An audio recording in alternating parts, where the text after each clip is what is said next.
Magdalene Krivopete. Gledališče zatiranih za enakost spolov.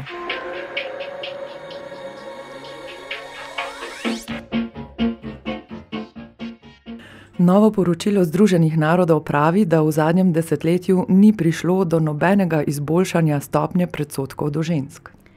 25% ljudi meni, da je upravičeno, da moški pretepa ženo.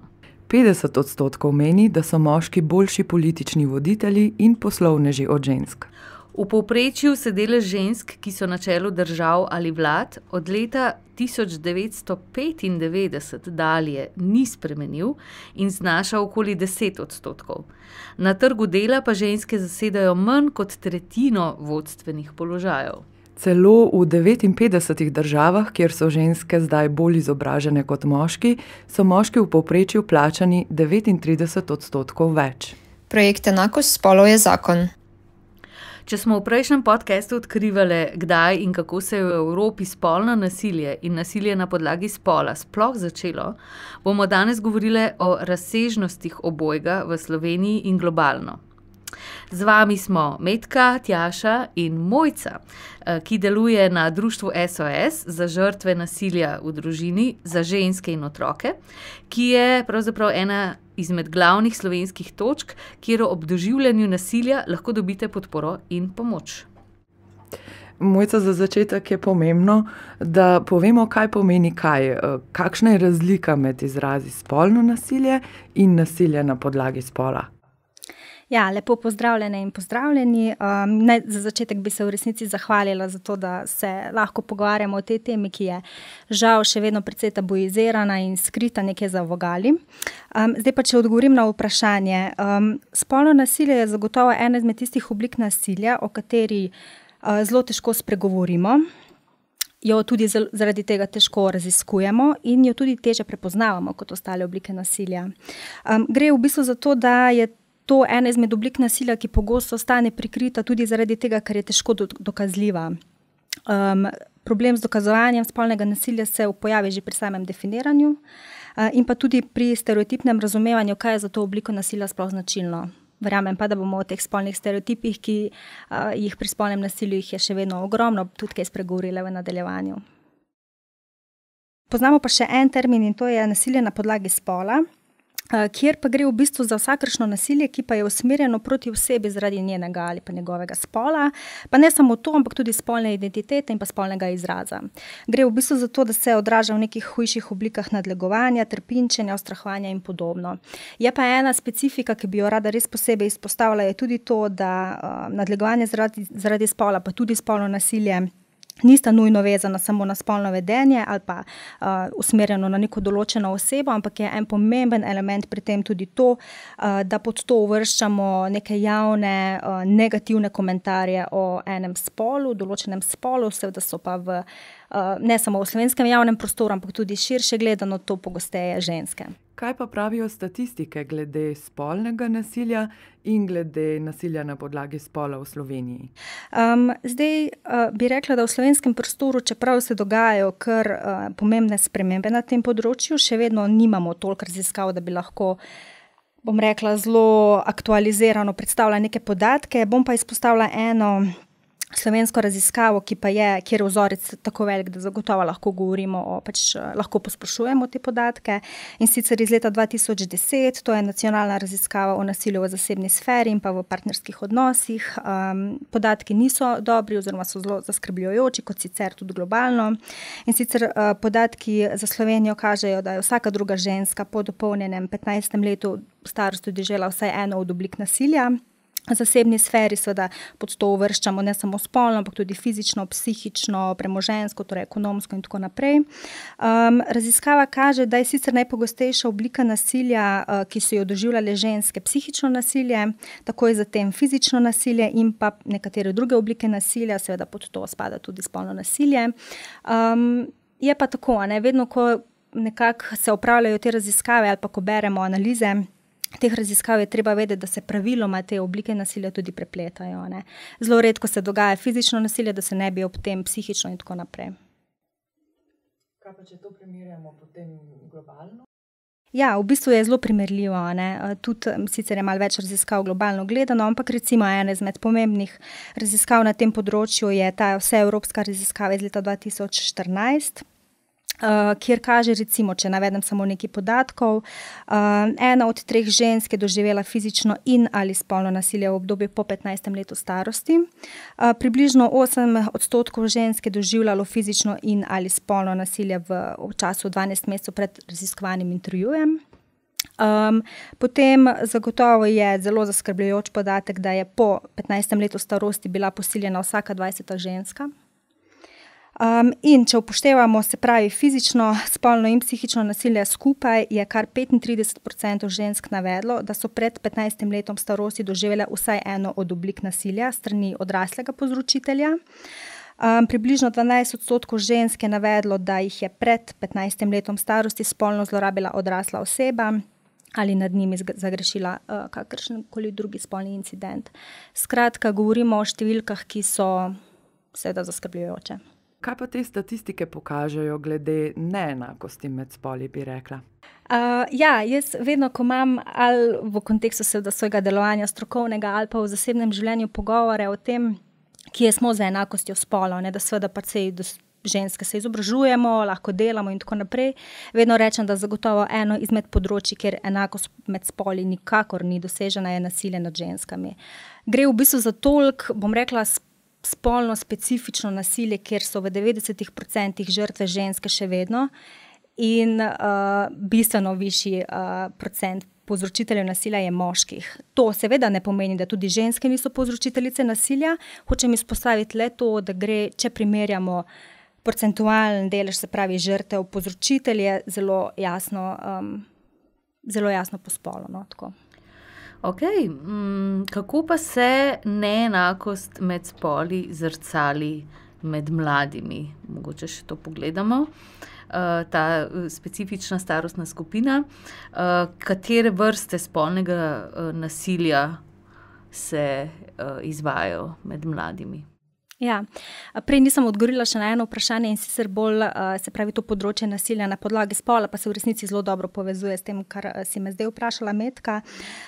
Med mladimi, bom rekla, najprej vsaj v slovenskem prostoru, pa sicer tudi globalno beležimo, da pravzaprav nimamo nekih relevantnih raziskav, kjer bi lahko posplošeno govorili o tem, koliko je recimo tega medvrstniškega spolnega nasilja, koliko je nekega spolnega nasilja, kjer so žrtve mladoletne, a ne, in povzročitelji odrasli. Sicer se dogajajo tudi premiki na tem področju, ampak še vseeno zelo slabo raziskano. Če se najprej osredotočim recimo na to, kako je stanje nasilja na podlagi spola v Sloveniji, ne. Zelo malo raziskav imamo, ampak tisto, kar imamo, bi rekla, da je med mladimi zelo pogosto, da so tarče nasilja na podlagi spola in spolnega nasilja ženske, najpogosteje, oziroma dekleta. Je pa pomembno izpostaviti tudi to, da so žrtve tudi fantje. Ponavadi so fantje žrtve takrat, ko ne ustrezajo nekemu okviru zaželene moškosti, se pravi, govorimo o istospolno usmerjenih fantih in tako naprej. Bi rekla, da nekako najpogostejše oblike spolnega nasilja med mladimi so zagotovo neke oblike spolnega nadlegovanja, ki so problematične z vidika predvsem zaradi tega, ker jih odrasli pogosto minimiziramo. Jih razumemo kot nek integralni del odraščanja med mladimi, da pač mladi so takrat v nekem obdobju odraščanja, formirane in tako naprej in jih zelo pogosto ne razumemo kot resne. A lahko povemo konkretno kaj, o čem govorimo? Recimo o šlatanju, če povem čisto po domače, šlatanje, seksistične opazke. Naprimer kaj? Ne vem, če se recimo osredotočim na nek šolski prostor, zelo pogosto je še vedno nek stereotip prisoten, da punce niso za matematiko ali pa za fiziko, recimo. Zagotovo to lahko, bom rekla, je zelo povezljivo s tem, no, na kak način v bistvu razumemo to razmerje enakosti med spoli, a ne. Govorila si prej o tem, da jih ne vzamemo resno, da so minimizirane. Zakaj je to problematično? To je problematično zaradi tega, ker če jih ne prepoznavamo in jih ne razumemo kot resne, tudi ne moremo nasloviti tega kot v resnici zelo, bom rekla, problematično, ne. Nekatere raziskave tuje kažejo, da pri mladostnikih, ki izvajajo tako spolno nadlegovanje, se pogosto te oblike nasilja v odraslosti razvijajo v zelo bistveno bolj ekstremne oblike spolnega nasilja. Govorimo seveda o posilstvih in tako naprej. Konec koncev nočem sicer zdaj tako, bom rekla, res v neke ekstreme, ampak seveda tudi intimno-partnerski umor oziroma femicidi imajo pogosto neke korenine v nekem tradicionalnem razumevanju spolnih vlog žensk kot manj vrednih in tako naprej. Se pravi, hočem izpostaviti, da vredno je naslavljati te tematike med mladimi, predvsem zaradi tega, ker lahko s tem marsikaj preprečimo v odrasli dobi. Se pravi, da v nekem obdobju, kjer se mladi zares formirajo in se formirajo tudi njihovi odnosi, da takrat odrasli interveniramo, da to pač ni normalno in da to ni nek normalen del odraščanja in pa formiranja odnosa med mladimi. Se pravi, lahko rečemo vesoljnemu svetu, da to, da te nekdo zašlata, pač ni normalno in da tega ni treba prenašati. Tako. Okay. Ne glede na to, kaj bo mogoče učiteljica rekla, fantje so pač fantje, da je treba najti načine, da se to resno vzame. In skratka, da s tem, če nekdo to izpostavi, ni čuden ali pa da komplicira, ampak... Ja, tako. In tu je pomembno izpostaviti tudi to, da se pravi, dekleta najpogosteje tudi doživljajo, da dekleta prvo kot prvo niso sama kriva za to in nima veze, na kak način so oblečene, pač ni nobenega legitimnega razloga, da bi mogla kakorkoli to pač prenašati, doživljati in tako naprej. Na drugi strani je treba pa ozaveščati tudi fante, da punce niso na voljo, kadarkoli bojo oni želeli. Se pravi, punce niso neki spolni objekti dosegljivi tukaj in zdaj. Tako da ja, v bistvu je treba, bom rekla, ne delati samo žrtvami v navednicah, ampak tudi v resnici s fanti. Ok, zdaj si mogoče s tem zelo lepo vod dal ali pa lepo istočnico za nadaljevanje. In sicer omenila si, da niso dekleta na voljo, ne glede na to, kako so oblečena. A bi morda nam spregovorila kakšno besedo o teh spolnih stereotipih, o seksualizaciji, objektifikaciji, to so zdaj take zelo imenitne velike besede, pa da jih postavimo malo na zemljo, kaj pomenijo, no? In recimo, kakšni spolni stereotipi mogoče so vzrok tudi za nasilje spolno in nasilje zaradi spola. No, zdaj sem veliko stvari navrgla, ampak bomo jih po moje kar malo vsako po svoje povedale. Ja, zdaj pri spolnem nasilju ali pa nasilju na splošno, bi pa rekla mogoče posebno pri spolnem nasilju, je vedno treba nekako smiselno iskati mogoče nek širši kontekst razumevanja.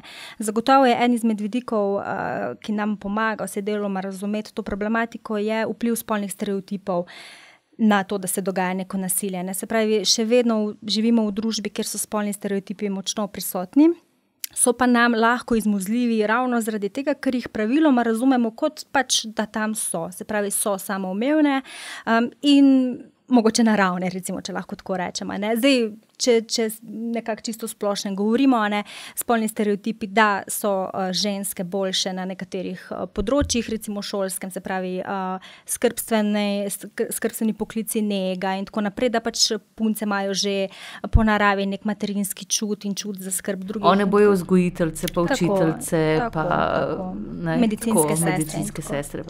Medtem ko fantje so pa bolj taki za logično razmišljanje in tako naprej. To so neki spolni stereotipi, ki še vedno žal jih mnogo odraslih ne razume kot v resnici zelo toksičnih, nevarnih. Tako da ja, bi rekla, spolni stereotipi, kako razumemo en in drug, pa tudi ostale spole, so še vedno zelo prisotni. Zdaj, kar se tiče pa nasilja na podlagi spola in pa spolnega nasilja, bi rekla, da najpogosteje prihaja do nekega razumevanja, bom rekla, kar je tudi eden izmed mitov pri spolnem nasilju, je, da ženskam to paše, da jih na ta način razumemo in da je to nekaj, kar si vsaka ženska in dekle v resnici želi. To se seveda spet povezuje z neko seksualizacijo dekleta.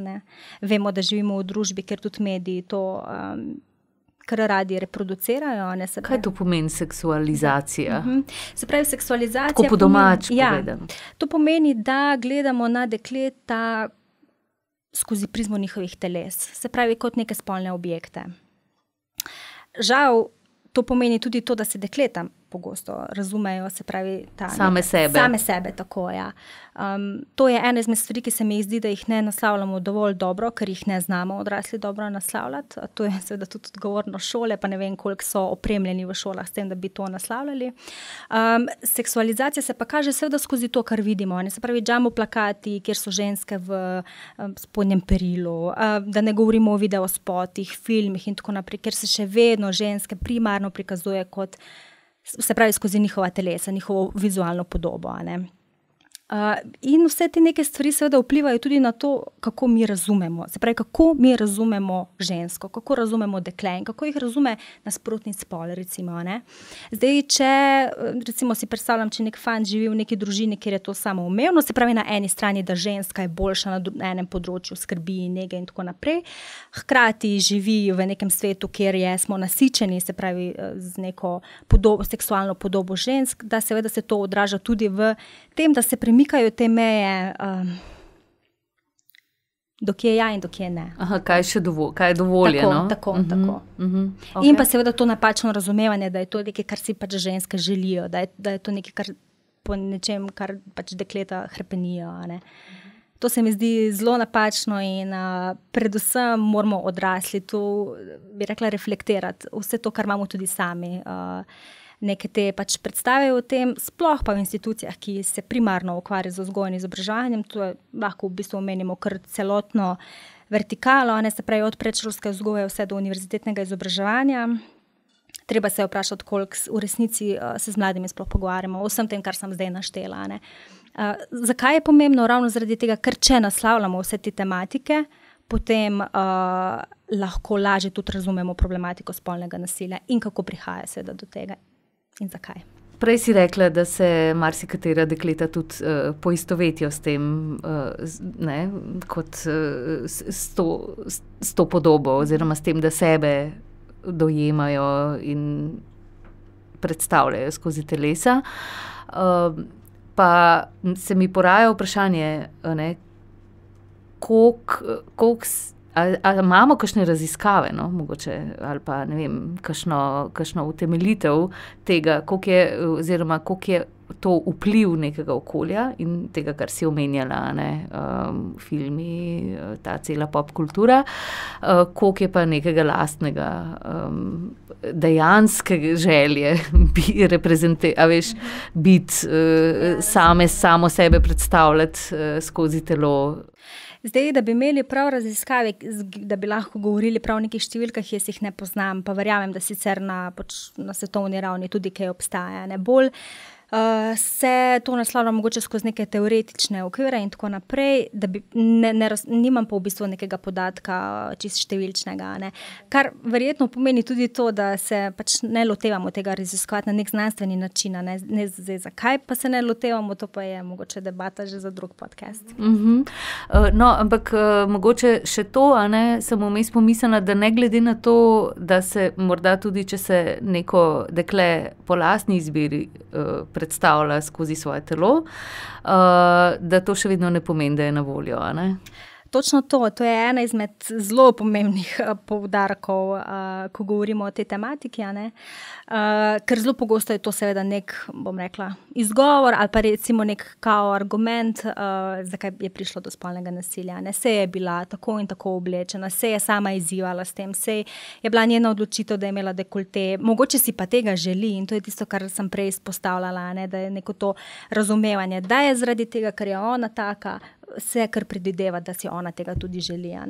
Ne. Treba je spoštovati do odločitev vsake posameznice, kako se pač želi reprezentirati tudi skozi vizualno podobo. To pa ne pomeni, da je na voljo, da si tega želi in tako naprej. To so potem že neke interpretacije, ki jih ima človek sam pri sebi. No, sem kaj pa zdaj, imamo neko tako mogoče polemiko v javnosti, mislim, da že kar dolg časa. Zdaj bo pa treba za vsako stvar vprašati, ali ne, kako pa lahko pa mogoče preverimo, a si neka oseba nečesa želi ali ne. Ja, se spomnim neke debate takrat, ko je bila, se pravi, aktualno to področje, ko smo sprejemali ta model, ja pomeni ja, ne, a to zdaj pomeni, da bomo mogli pogodbe podpisovati, pred da bomo imeli spolne odnose in se spuščali v neke odnose in tako naprej. Ne, to v resnici pomeni samo to, da je konsenz za ali nek spolni odnos, ali nasplošno, se pravi, nek odnos med dvema osebama, da se pravi, ali dotik že ali samo, dotik, ne? seveda, ja, mora biti nekako nedvoumen ta, bom rekla, konsens. Privolitev, tako, ja. Se pravi, to privolitev lahko na različne načine pridobimo. Seveda je čisto normalno, da vprašamo, a ti je to okej, da to počneva. Ali se te lahko dotakne? Tako. Mislim, da je to neka stvar, ki je popolnoma spoštljiva, izvedljiva in tako naprej. Skratka, gre pa seveda za nek premik, da to naslovimo. Zdaj, koliko smo pa se pripravljeni direktno pogovarjati o tem, a ti je to ok, a ti to paše, a bi ti to želela, da delava, to pa je drugo vprašanje. Sem verjetno je to bolj težava osebe, ki težko vpraša, kot resnična težava. Verjetno, ja. Verjetno, ampak jaz mislim, da se treba vprašati, se pravi, če mi z mladimi se ne pogovarjamo o tem, nimamo skozi šole nekih sistematičnih vsebin o tem, potem seveda je včasih tudi mogoče težko od mladih ljudi pričakovati, da bojo pa sami toliko mogoče proaktivni in tako naprej. No, skratka, hočem res izpostaviti to, da odrasli in sistem, v katerem živimo, moramo biti vzor tudi za mlade. In če se bomo odrasli pogovarjali na spoštljiv način, kje so meje, kje ja in kje ne, bojo verjetno tudi mladi to znali nekako privzeti, ali pa se upam, da. Ok, pa bi pa rada še eno stvar vprašala.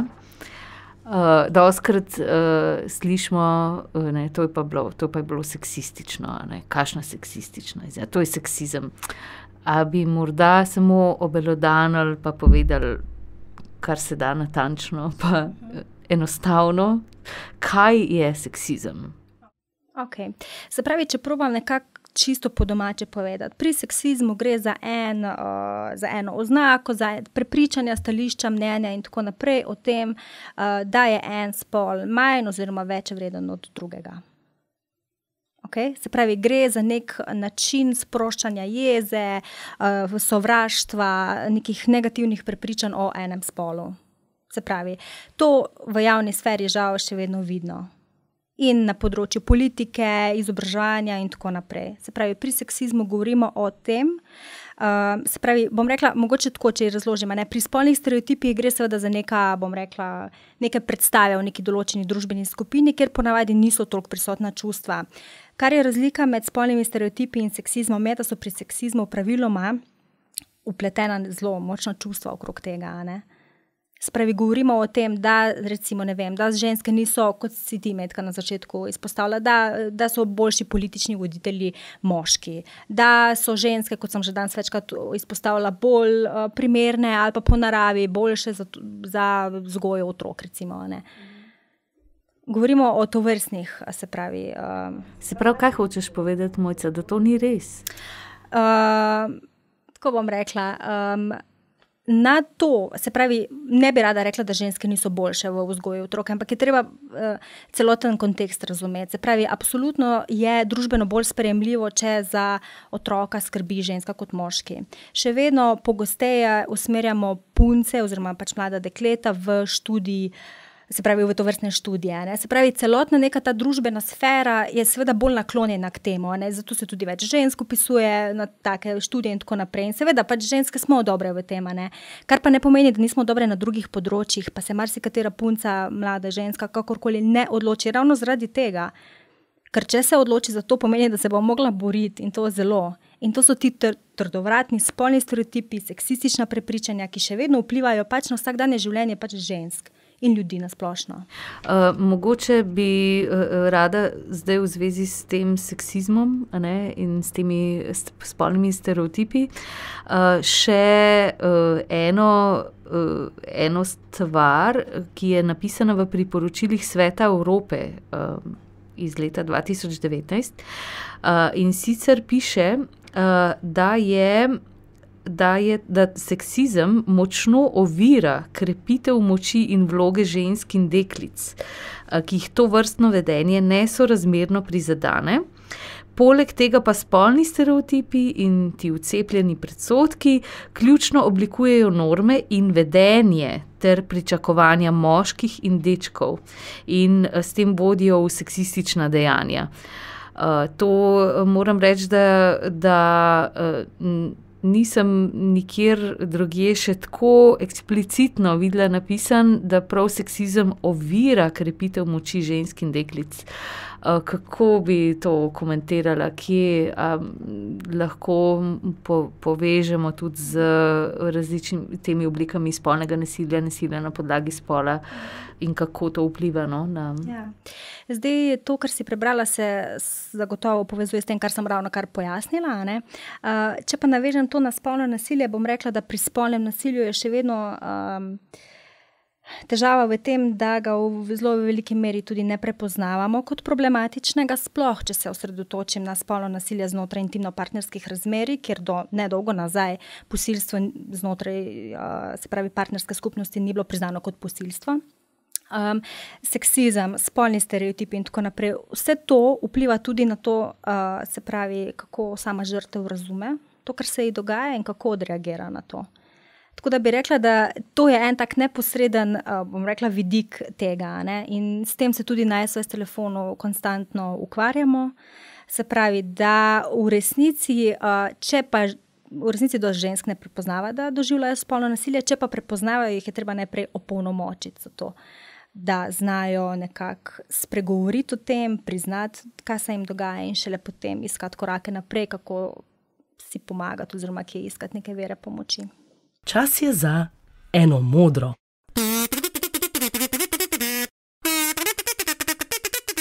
Ena modra.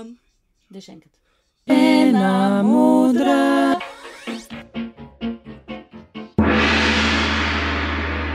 Ja, ta točka pogovora se zdaj odlično poveže z eno modro. To je rubrika, v kateri komentiramo seksizme, šovinizme in podobne izme, ki se nam dogajajo tukaj in zdaj. In ja, me zanima, kako bi lahko vse to, kar si zdaj razlagala, Mojca, se pravi seksizem, seksualizacija, objektivizacija, kako bi lahko razumele naslednji dogodek. Ravnateljica zasebne Valdorske šole za Radio Prvi. Na naši šoli so prepovedana barvanje las, lakiranje nohtov in drugo lepotičanje. Prepovedana so mini krila in majice s tankimi špageti naramnicami. In mi to tudi utemeljujemo dekletom, namreč fantom se je v teh pubertetniških letih že tako težko zbrati. Utopljeni so v hormonih in če potem poleg tega fanta sedi dekle, ki je poleg tega, da je lepo, še strašno pomanjkljivo oblečeno, se fant pa res ne mora skoncentrirati na pouk. In to dekleta lepo sprejmejo in razumejo. Kaj pravite na to? Ja, ne vem, v luči tega, kar si prej, Mojca, govorila, ne, da bi morali odrasli se pogovarjati o teh stvareh, pa da bi morali tudi, oziroma da bi morda bilo lahko učinkovito, če bi v šolskem sistemu. Če potem oseba, ki je na čelu ene take ustanove, izjavi nekaj takega, ne, kaj to pomeni? To meni pomeni, da naredi točno to, česar ne bi hotela, ne. Da ne zdaj, se pravi, če je to dekle, ki pač je pomanjkljivo oblečeno, torej ravnateljica šole seksualizira in objektificira in zoži samo na to telo, ne. Tako da, ne vem, mislim, mene je zelo ujezila ta izjava in mislim, da si je zaslužila to nagrado, bodečo nežo, ki je tudi prejela, ne, to je bila izbrana kot najbolj seksistična izjava leta, oziroma sezone 22-23. No, tako da, in po drugi strani tudi fante, a ne? Točno to, kako tudi degradira njih, ne? Da sploh ne premorejo nekih drugih. In da se niso možni zdržati, da so oni neki Sam hormoni, nič drugega, nič možganov. Tako, ja. To je v resnici pogosto tudi, ko govorimo na splošno o spolnem nasilju. Ne? On se Bogi ni mogel zadržati. Ne? Mislim, to je popolnoma, bom rekla, celotna ta izjava in vse potrjuje točno to, kar smo se danes pogovarjali v tem pogovoru. Ne? Se pravi, odrasli smo tisti, ki v sami instanci ne razumemo problematike spolnega nasilja in vse, kar je vezano na to. Se pravi, ponotranjeni spolni stereotipi in tako naprej. Bi pa izpostavila, da je pač ta, seveda, bom rekla, izjava problematična zaradi tega, ker lete, kakorkoli obrnemo, šola je tista, ki v največji meri zajame mlade in šola je tista, ki bi se morala, tu ni opcija, bi se morala ukvarjati s temi tematikami in me zelo žalosti, da nekdo, ki je na taki poziciji moči, na takem pomembnem mestu, izjavi kaj takega, ne, ker... No, sam čakaj, ne, pa recimo, da se pogovarjam v nekem krogu ljudi, prijateljev, znancev, kakorkoli, in, naprimer, izpostavim to izjavo, ne, to, kaj je izjavila ta, ne, potem pa mi nekdo reče, sem Metka, a bi ti hotela, da se tvoja, a vidiš, kako so punce pol riti ven gleda, popek kaže, ne, a bi ti hotela, da se tvoja hči tako obleče? Mislim, jaz ostanem brez teksta, nimam hčera, tako da težko komentiram, kaj bi zdaj to bilo, ampak ne, to so pol zdaj neke izjave, ki so spet ne, v nekem tem spolnem stereotipiziranju. Ne? Ja. Zdaj, mogoče... Pa kaj primerno, a ne? Pa je spet to vprašanje. Primerno, da punci, 14-letni punci pol riti ven gleda, ne? Recimo, mislim...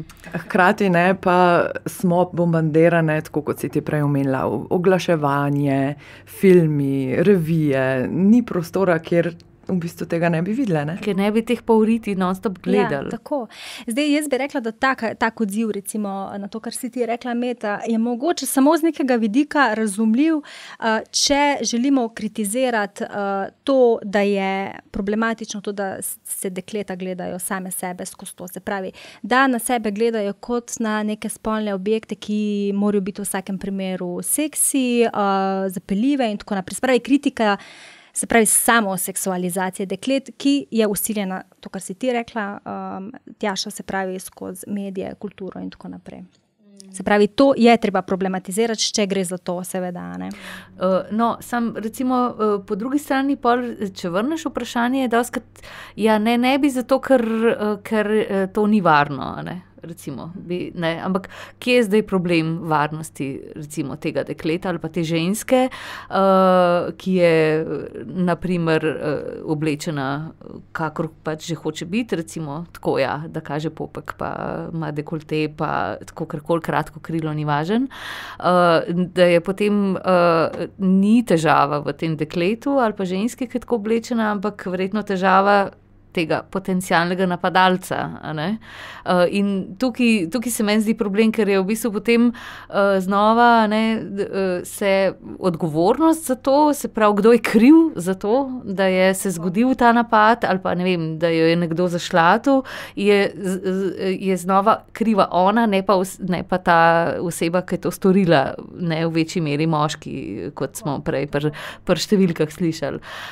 In ne, mogoče bi tukaj rada sam sporočila vsem, ki so mogoče kdaj bile zašlatene, ker so bile kao premalo oblečene ali pa neki, da je problem v osebi, ki je zašlatala, ne v mini krilu. Ne v mini krilu, ja. Naloga odraslih pa je, da naslavljamo tudi pri fantih to, ne, se pravi, dostikrat se te debate seveda na punce, pa bodite vi pozorne, pa vi se morate paziti in tako naprej, ne vem pa, koliko se naslavlja druga stran, se pravi, to, kar sem prej omenila, ne ukvarjamo se s tem, kje so meje, kaj pomenijo spolni stereotipi, se pravi, z vzgojo fantov na tem področju, ne, tako bom rekla, no. Ja, tudi tukaj v tej izjavi, ne, je kar jasno, da je vse preloženo na deklice. Tako, ja. Me pa zanima potem še to, kako pa se odzvati na seksizem? Ja, to, kako se odzvati na seksizem, to je zanimivo vprašanje. Ne bi rekla, da je enoznačen odgovor. Kar pa bi rekla, da je pomemben korak pri tem je, da se najprej informiramo o tem, kaj seksizem je, se pravi, da ga v sami biti razumemo in da o tem razmišljamo. Ker ko se nam zgodi ena taka situacija, pogosto zamrznemo, ne vemo, kaj reči na to, sploh zaradi tega, ker ponavadi je seksizem, bom rekla, neka oblika seksizma je humor. kjer je na pol neki v šali, na pol je resnica in ne veš, na kak način se odzvati. Takrat dostikrat imamo slabo vest, lahko bi rekla to, pa lahko bi rekla to. Evo, to bi rekla, da je en pomemben proces, skozi katerega moramo iti, zato da reflektiramo, zakaj nam ni bilo to všeč, kaj je bilo problematično in se na ta način mogoče pripraviti za naslednjič, ne. Hočem pa reči, ni enoznačnega odgovora, na kak način se odzvati, predvsem zaradi tega, ker ne moramo od sebe pričakovati, da bomo imeli takoj nek dober odgovor na neko seksistično oznako. Ne? Ok, tudi če je nimamo, ker nas preseneti, ker ne moramo verjeti, da se nam je to ravno kar zgodilo. Ne? Še posebej, če se nam zgodi to v nekem kontekstu, kjer nam to reče mogoče neka oseba, ki jo razumemo kot neka avtoriteto, odrasla oseba, ki ne bi v tvojem življenju bila mogoče nek varen in pa zaupen prostor, kakorkoli. No? Tako da bi rekla, da pomembno je, da se o tem pogovarjamo, zato ker če se o tem pogovarjamo, zmoremo o tem razmišljati, reflektirati, kar se je zgodilo in se mogoče pripraviti na podobne situacije, ki jih bo v življenju verjetno precej. Koliko je pa pomembno reagirati na seksizme? Jaz bi rekla, da je pomembno, zelo pomembno odreagirati, ker na ta način lahko verjetno sporočimo, zakaj je to problematično, ne? Se pravi, da tega ne pustimo tam in se delamo, kot da nič ni bilo. Ne? Ja, in da ni ok. In da ni ok, točno to. Kaj pa odzivi, kako se odzvati, kaj narediti, če nekdo nad nami izvaja nasilje? Ja. Zdaj, več pomembnih stvari je tu za izpostaviti. Jaz bi rekla, ne samo, bom odgovorila na to vprašanje, ne samo skozi prizmo tega, če se nam to zgodi, ampak tudi skozi prizmo tega, če smo priča temu, če vemo o neki stvari. Zdaj, pri tem, če doživljamo nasilje, ga opazimo in tako naprej, o tem je treba spregovoriti. To je najprej pomembno. To je lahko oseba, ki ji zaupamo, se pravi znotraj našega osebnega življenja.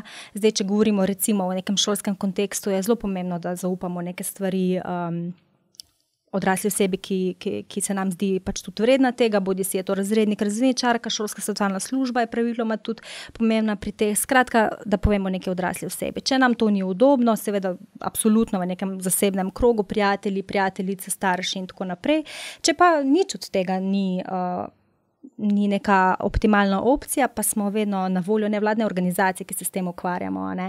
Jaz bom seveda danes izpostavila društvo SOS Telefon za ženske in otroke žrtve nasilja. Smo nevladna organizacija, ki imamo 24-urno linijo, delamo same usposobljene svetovalke in smo absolutno na voljo vedno za pogovora. Ne? Zdaj bi rekla, tudi pri tem je mislim, tako imamo zelo različne izkušnje. Ne? Včasih pokličajo ženske, pa vejo, da se jim nekaj dogaja, pa mogoče tega ne poimenujejo kot spolno nasilje in v resnici moramo začeti sploh razlagati, kaj spolno nasilje je. Recimo sploh imamo dosti mogoče nekih primerov spolnega nadlegovanja na delovnem mestu in tako naprej. Ne? Nekatere pa pokličajo že po nekem pač dogodku, kjer pa predvsem informiramo ženske, dekleta in tako naprej o tem, kakšni so možni viri pomoči. Jaz bi predvsem rekla, da če se nam zgodi neka taka stvar, je v prvi vrsti pomembno, da si najdemo strokovno pomoč. Ta strokovno pomoč, s tem mislim seveda psihosocialno pomoč, na društvu imamo tudi podporno skupino za žrtve nasilja. Ena vrsta pomoči oziroma nekega odreagiranja na to je pa seveda tudi prijava, uradna prijava, ki jo je zagotovo dobro podati, ampak bi rekla, da še vseeno najprej je potrebno poskrbeti za to, da mi nekako predelamo to situacijo in gremo pripravljene tudi v prijavo. A lahko osebe po pomoč k vam pridejo tudi anonimno? Seveda, lahko anonimno, absolutno. Mi smo sicer zaupen telefon, kar pomeni, da še vseeno neki zakonodajni okviri nas vežejo, ne, se pravi, če izvemo o nekem spolnem nasilju oziroma nasilju na splošno nad mladoletno osebo, smo seveda to dolžni sporočiti naprej, ampak ja, absolutno lahko anonimno, se pravi, se ne rabite predstaviti z imenom, priimkom, pač poskušamo znotraj nekih okvirov, ki so tudi pač nekako nam določeni, a ne svetovati čim bolj optimalno, da najdemo neke rešitve, kako po korakih naprej. Ja, ok, torej, če se vam dogaja nasilje ali če veste, da se nekomu drugemu dogaja nasilje, je kar nekaj načinov, kako lahko pokličete na pomoč, pridete po pomoč. Najlepša hvala, Mojca, za to gostovanje in za ta pogovor. Hvala tudi tebi, Tjaša. Hvala tudi tebi, Metka in Mojca. Ki smo si držali podporo in seveda sledite še drugim podcastom.